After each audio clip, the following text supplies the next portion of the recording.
Basilan. Bakit kailangan pa nating mag-away? Bakit kailangan magsiraan? Kung iisa lang naman ang hangad, ang ikabubuti ng ating bayan.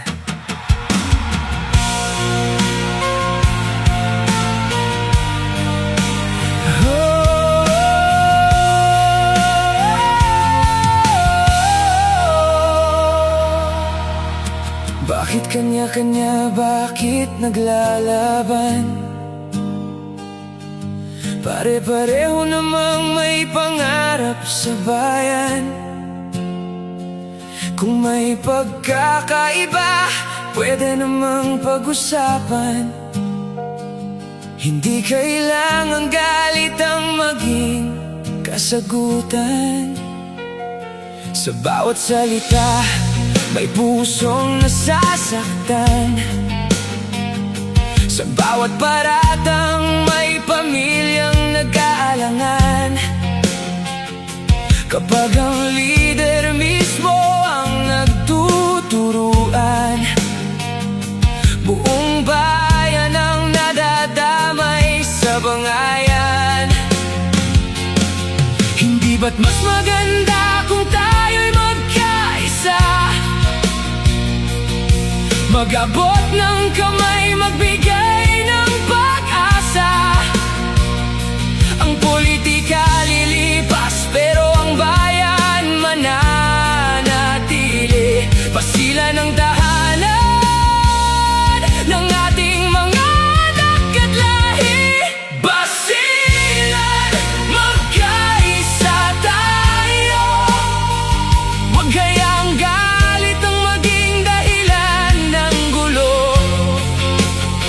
Hindi kailangan magsiraan para tayo'y manalo. Dahil ang tunay na panalo, kapayapaan ng buong tao. Basilan, isang puso, isang bayan. Suportahan ang mabuti kahit sino pa ang pangalan. Kung tunay kang leader, maging ilaw sa dilim. Hindi apoy na magpapaliyab sa damdamin.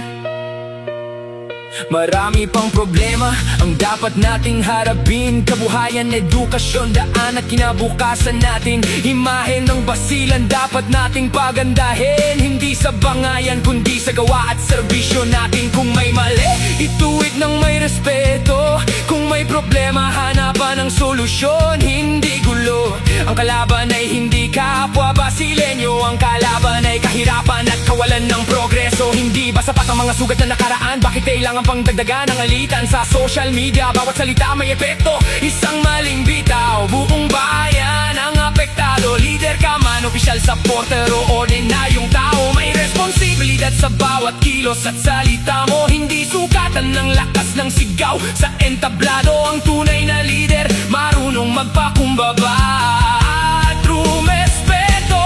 Kung may posisyon, gamitin para maglingkod, hindi para magtanim ng galit at takot. Kung may impluwensya, gamitin sa pagkakaisa. Dahil ang bayan natin, hindi pag-aari ng politika. Sino ang kawawa kapag tayo'y nag-away?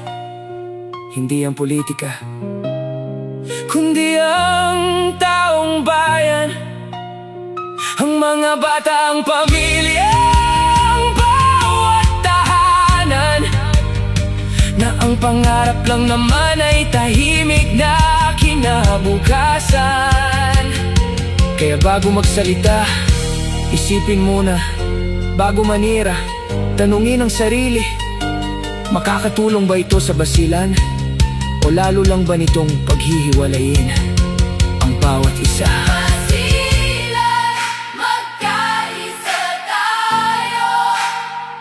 Huwag hayang galit ang maging dahilan ng gulo. Hindi kailangan magsiraan para tayo'y manalo. Dahil ang tunay na panalo, kapayapaan